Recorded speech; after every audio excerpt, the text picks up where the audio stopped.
when Chichester said, Handa ka ba or okay lang ba sa'yo na mawala lahat pero makuha mo yung pabor ng mas taas? Oo. Walang kahit na ano na madadala ka sa kabila. At walang kahit na ano nadala ka dito mula sa pagiging wala pagkapanganak mo. Wala.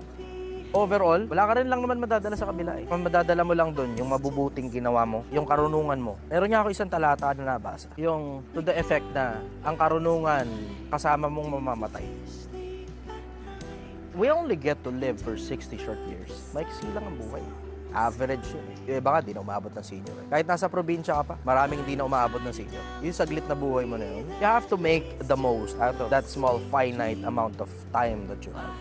Kasi hindi mo alam kung gaano kalawak yung kabila. Itong nandito, pag bilyonaryo ka, malilibot mo buong mundo, maliit lang ito. Kahit nga milyonaryo ka lang, kaya manlibutin ng buong mundo, maliit lang ito. Kaya yung mga yayabang-yabang sa social media, they haven't seen what eternity looks like. Pag nagbabasa ka ng libro, hindi ka yayabang eh. Kasi makikita mo kung ano nasa kabila pag iniwan mo na yung katawan mo.